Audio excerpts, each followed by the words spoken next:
Hi everybody, I'm Paul Cruz, I'm your happiness expert, and this week's video is going to be all about the perils of loneliness. Well, maybe it'll be about the opposite, but let's start with loneliness. We know for a fact that it's very detrimental to our health. People live shorter lives, they're more depressed, they're more likely to be substance abuse. There's all kinds of very consequential outcomes from loneliness. And we used to think that it was mostly a problem predominantly with men, and that it was kind of epidemic levels of loneliness for men. There was one study some years ago out of the UK that showed that 25% of the male UK population said they had no one in their life that they could share a deep, dark secret with. Not one. Another 25% only had one person, and that was either a spouse or their mother. But here's the alarming part, is that new research is showing that young women are rapidly catching up to the degree of loneliness that men have been experiencing historically. There's no doubt about it that social media is a player in that, and to the degree to which that's true, we haven't sorted out, but we know that that's going to be a player. And so while there's 5 alarm fires going off due to loneliness, the learning for all of us is to lean into our social relationships and get the maximum value we can out of that. And there's just a ton of research showing the value and benefits that come from strong, regular, consistent social relationships in our lives. So this video is going to give a few tips on how we lean into that part of our lives and get more reward and more of the benefits from social relationships. So stay tuned. As international public speakers and best-selling authors, stay tuned to hear Paul and Jackson teach the practical science behind happiness and success. Yeah, so if loneliness is a huge problem, then, and that's kind of the negative pathology that we see when we're studying human condition, then the positive outcome, when people are thriving and flourishing in a positive way, we know that comes with the opposite of loneliness, which is strong, connected social binds that tie us. And it's not a volume thing, it's a quality thing. So it's not, again, how many friends you have on Facebook, it's how good the few relationships you have and how much you nurture and value them.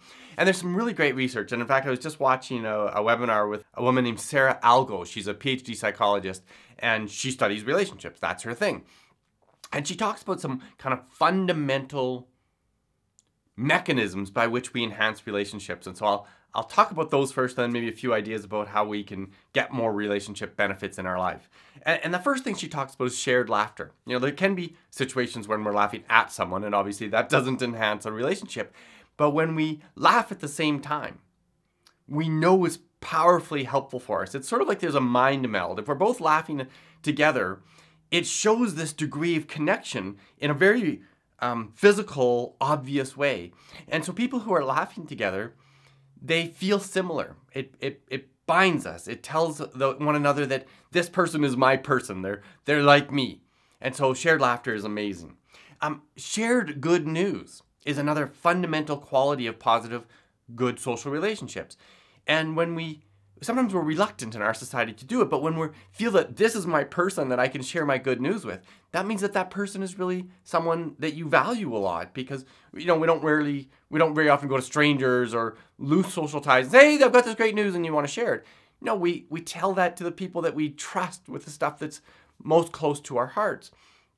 And the trick is, of course, that in order to benefit from shared good news, the listener has to validate the good news and say, oh yeah, I hear you, and then be happy for you. So it can't be, I share good news and then, yeah, what's for dinner? It has to be, that's fantastic, Paul, I'm so excited for you, and how did you get that done? And just some validation and some happiness that's expressed as a result of someone else's good news.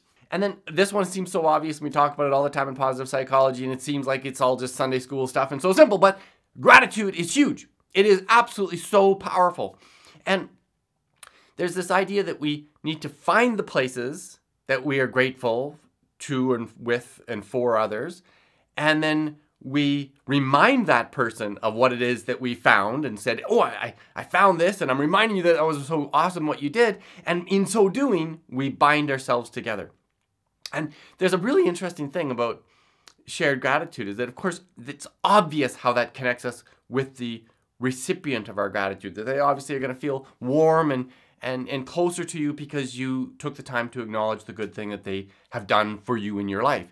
But here's the other really interesting thing, is if there's a third party witnessing someone giving gratitude to another, that third party feels closer to the person who's expressing the gratitude.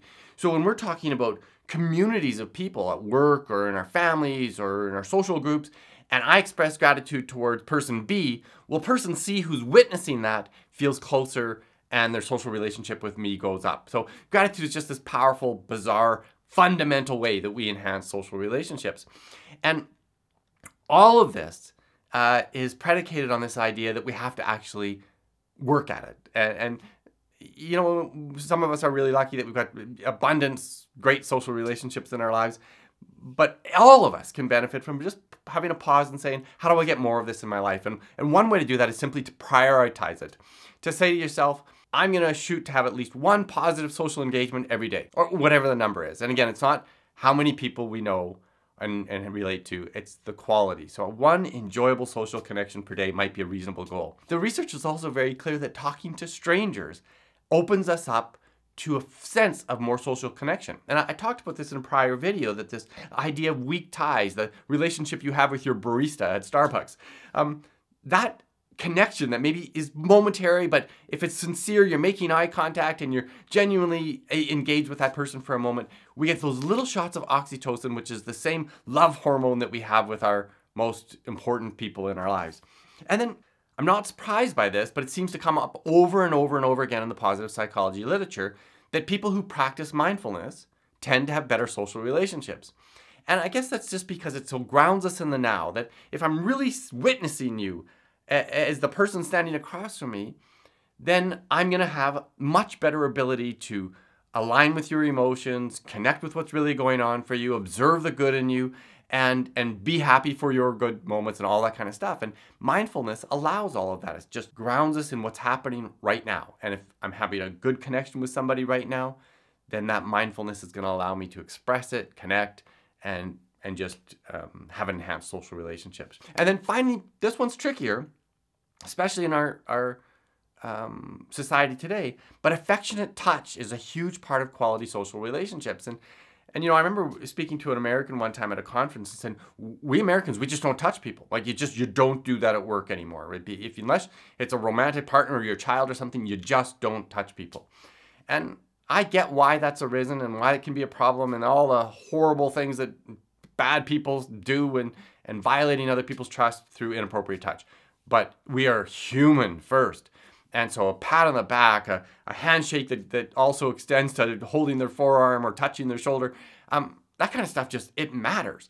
And, you know, I'm trusting that the people who are listening to this video are well-intended people and take small risks in your social life, that you actually are affectionately touching the people that matter to you and that you're setting yourself up to receive that as well. And maybe if your partner's not cuddly, you need to ask them to be cuddly if that's a great way to get your physical touch needs met. And I'm thrilled to be heading off to Calgary today. I'm going to see a whole bunch of friends I haven't seen for a long time, meeting somebody I truly, deeply love, and it's going to be a bonanza of social connection for me. So it seems apropos that my subject today was social relationships. Wishing you all the best. Have a great week. If you like this kind of content, click the like button, share it with friends and family, and we will see you next week. Bye for now.